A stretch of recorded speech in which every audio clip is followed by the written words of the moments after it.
Ada masih kembali di kabar utama. Pemirsa, Dr. Gadungan Susanto mendapatkan tuntutan hukuman 4 tahun penjara oleh Jaksa Penuntut Umum Kejaksaan Negeri Tanjung Perak, Surabaya. Susanto dijerat dengan pasal penipuan. Susanto memalsukan identitasnya menggunakan berkas-berkas orang lain dalam rekrutmen dokter PT PHC. Jaksa menuntut terdakwa dengan pasal 378 tentang penipuan. Menurut jaksa, ada sejumlah hal yang memberatkan terdakwa, di antaranya perbuatan terdakwa yang membahayakan orang lain. Sidang akan berlanjut dengan pembacaan pembelaan atau pledoi terdakwa yang dijadwalkan pekan depan.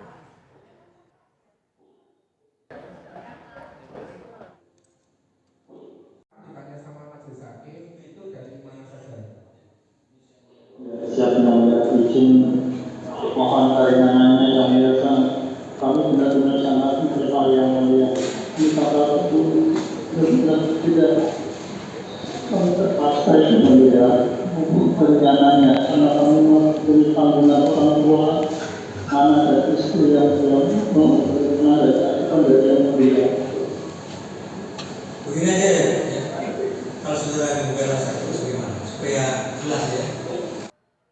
Susanto, sang dokter gadungan, melakukan aksi kejahatannya sejak hampir 2 dasawarsa silam. Jejak hitam Susanto tercatat di sejumlah daerah dari Pulau Jawa hingga Kalimantan.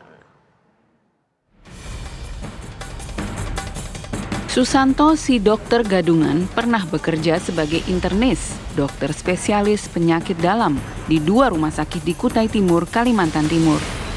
Ini berlangsung 6 bulan pada tahun 2011 hingga kedok Susanto terbongkar dan 2 rumah sakit tersebut mengadukannya ke pihak berwajib.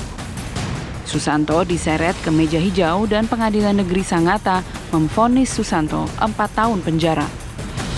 Jejak hitam Susanto, sang dokter gadungan, terlacak sampai pertengahan tahun 2000-an. Ia sempat berpura-pura menjadi dokter kandungan.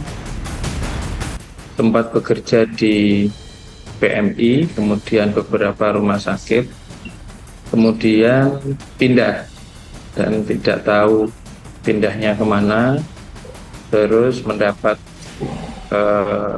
ID Gerobokan.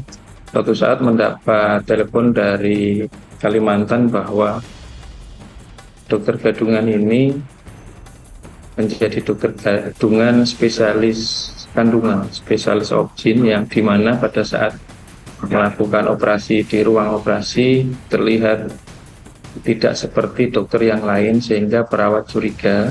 Kemudian perawat menghubungi direktur dan direktur menghubungi polisi. Nah, polisi di Kalimantan tersebut menghubungi ID Gerobokan karena terakhir kali bertugas di Gerobokan. Namun Susanto tak jera. Tahun 2020, menggunakan berkas ijazah dan sertifikasi milik dokter lain, ia bekerja di Rumah Sakit PHC Tanjung Perak, Surabaya, Jawa Timur, dan pernah ditugaskan sebagai dokter hiperkes di Klinik K3 Pertamina, Cepu, Jawa Tengah. Kebohongan terbongkar pada Juni 2023 lalu saat proses perpanjangan STR atau surat tanda registrasi. Terungkaplah Susanto telah menggunakan berkas dokter lain. Susanto terungkap hanya berijazah SMA. Tim TV One mengabarkan.